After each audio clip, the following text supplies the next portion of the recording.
I first of all would like to thank CSBD for giving me this opportunity to present at their annual conference.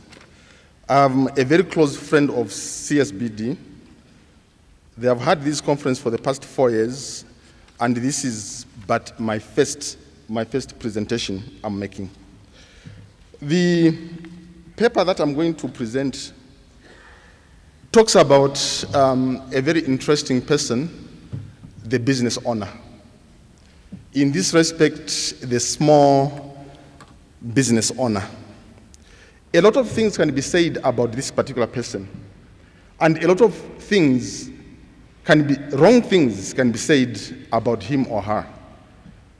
The Gauteng Department of Economic Development last year funded a very big project to profile SMMEs, to profile the informal sector, and to also profile the cooperatives, understanding them in a number of ways. The project was very big, and it was done alongside a number of other projects, and they were very much interested in identifying a number of things. They said we must be able to describe the type of businesses that these people are in, the business startup issues, business performance and entrepreneurial orientation, market linkages and tenders, registrations, banking practices and behavior, credit and loan usage, and small business support. If I go through all these issues, we shall be here until 5 o'clock. And I'm paid to talk. The problem will be you listening to me.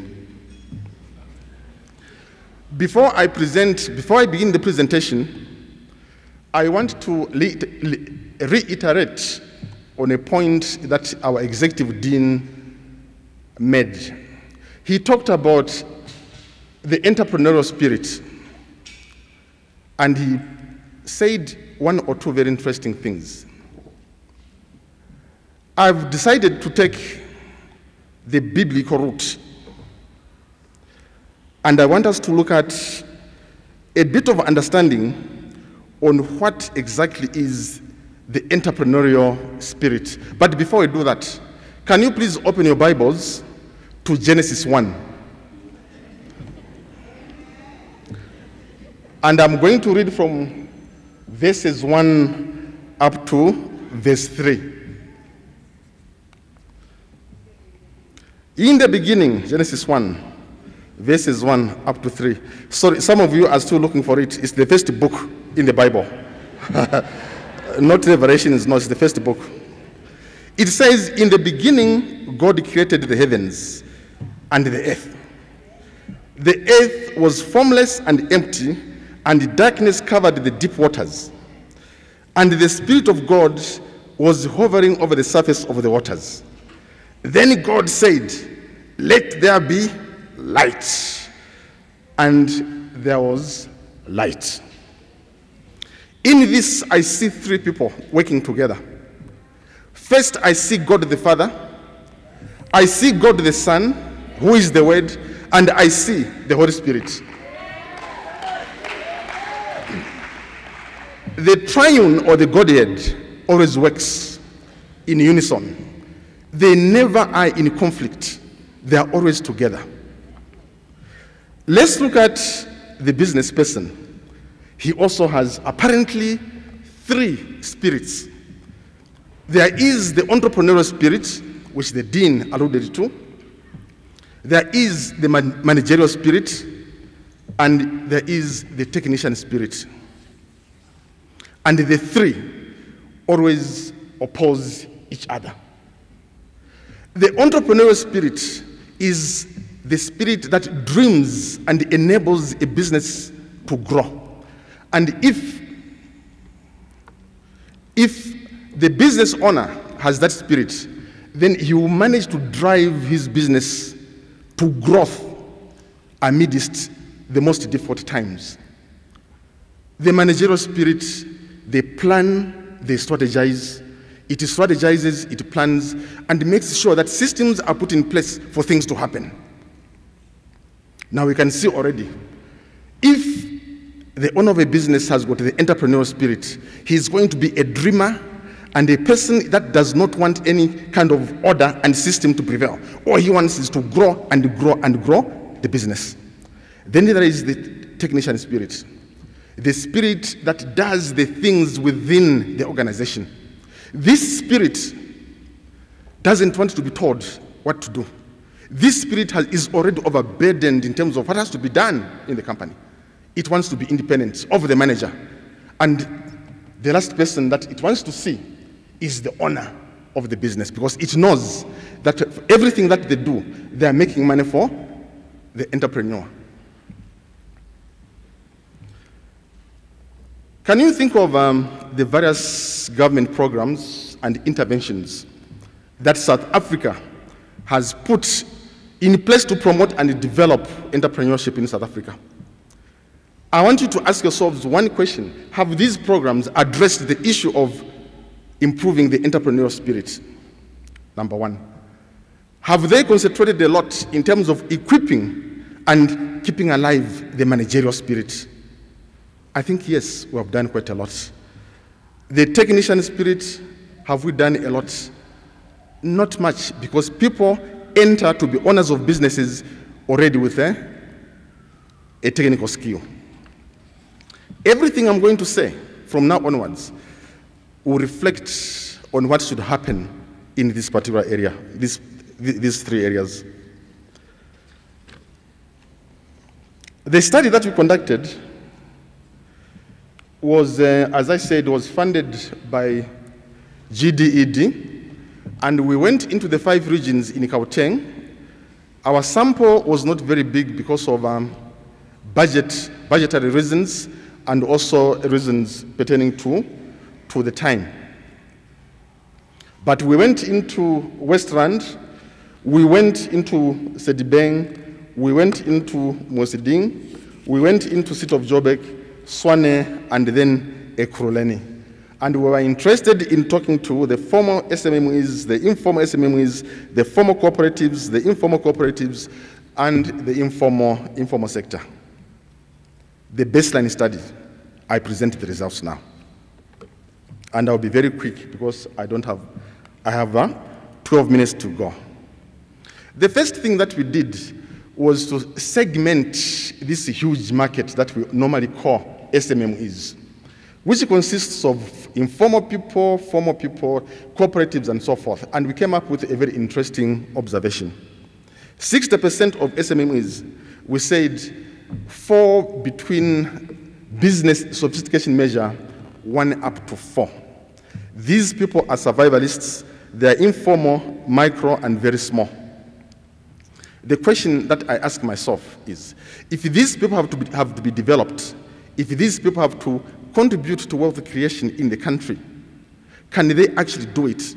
And yet their main preoccupation is to put money on the table. Their main preoccupation is to survive. I argue that 1, 2, 3, and 4 are merely good for poverty alleviation.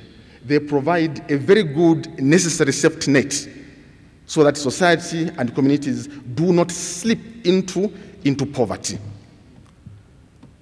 Should the government be spending a lot of money in improving business sophistication segment 1 to 4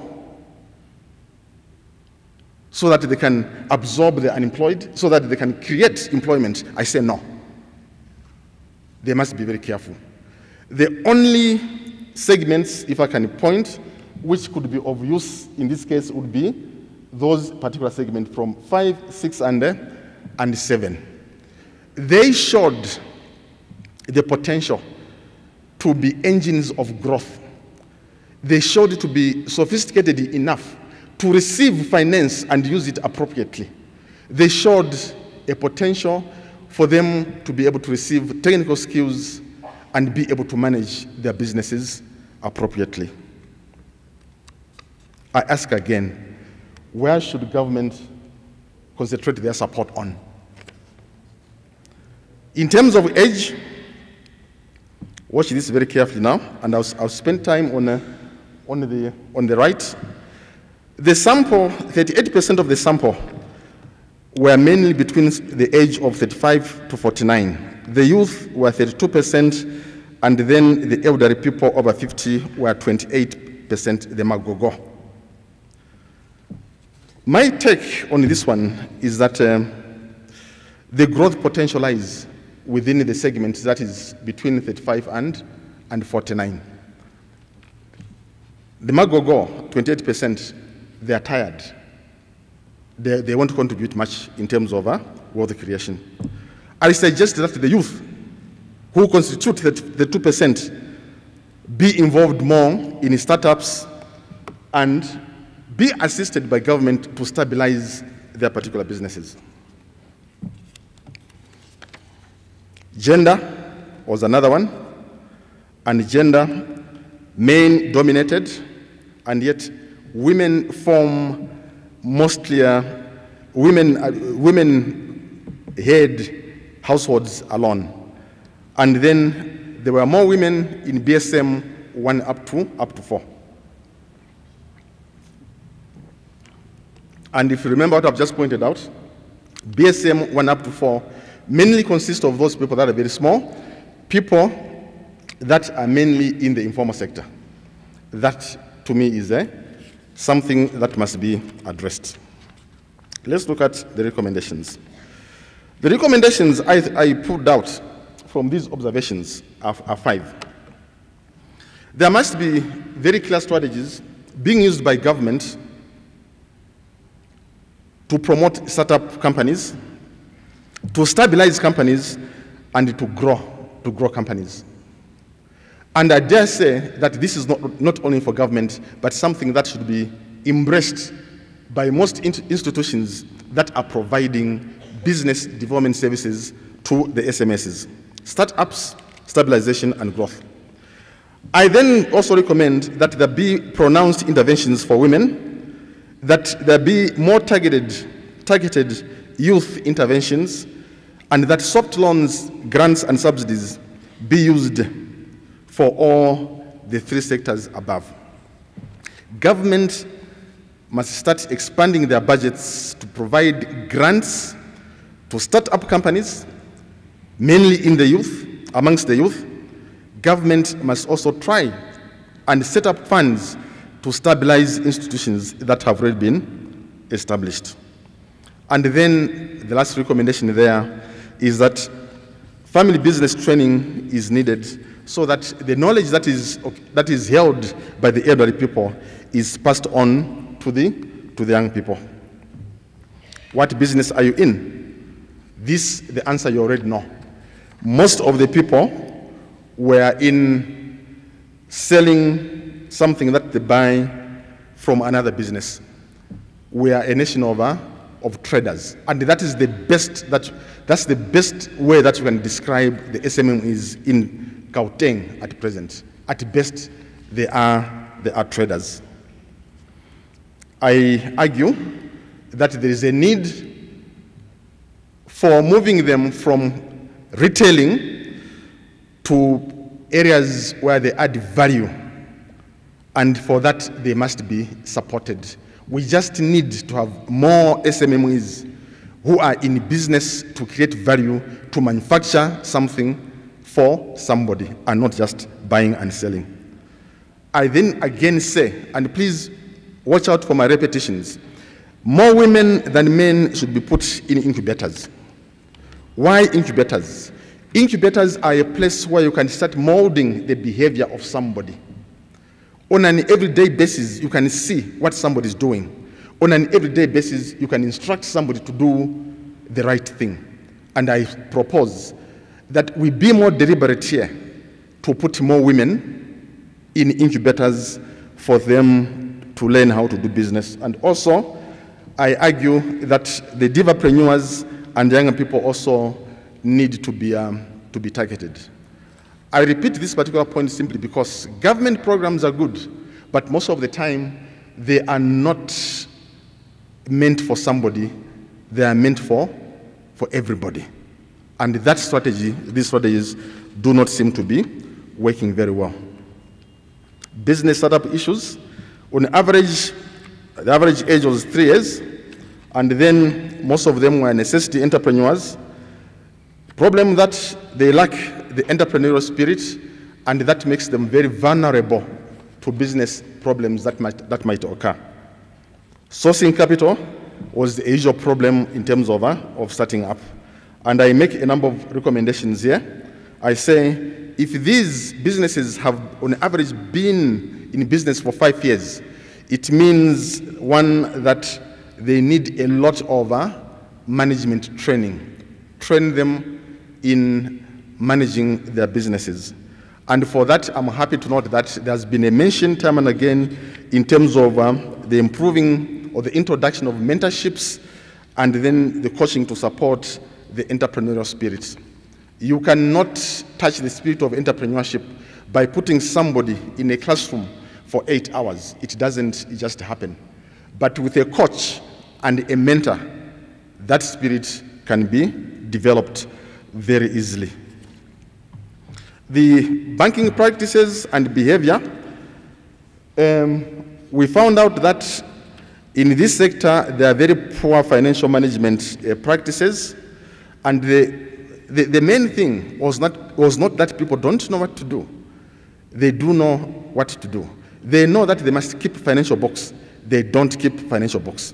They know that they must keep a business account and a personal account, but they keep on mixing the two. So it's a question of attitude as opposed to lack of knowledge. Secondly, the banks seemed to offer many financial products to this sector, but this sector was not interested in most of their financial products that the banks were offering. For me, that suggests that the banks are offering very inappropriate products for the SMMEs. There is also a very poor culture of saving. SMMEs do not like to save. And that could be as a result of the lack of deposit-taking institutions in the communities. There, I suggest something very simple, that we start engaging very effectively with the commercial organizations, companies like Pick and Pay, ShopRite Checkers, to make it possible for our SMMEs to bank their daily takings after the end of each day. And that is a very common model that is used in countries like Indonesia. You find that Bank Rakyat has got branches all over where the SMMEs are working, to an extent that whenever you close your shop, the first point of call is to the branch of Bank Rakyat for you to leave your financial deposits there. Why can't we do the same thing? Then the last 2 slides, I talked about the business orientation, business performance, and the entrepreneurial orientation. The study was very interesting in that it found out that most of the SMMEs see themselves as being very clever entrepreneurs. They have got their orientation. But when you match that orientation to the business performance, you find that there is a disjoint. So you can be very intelligent as an entrepreneur, but prove your point, improve your business performance. We found out that business performance was always lacking.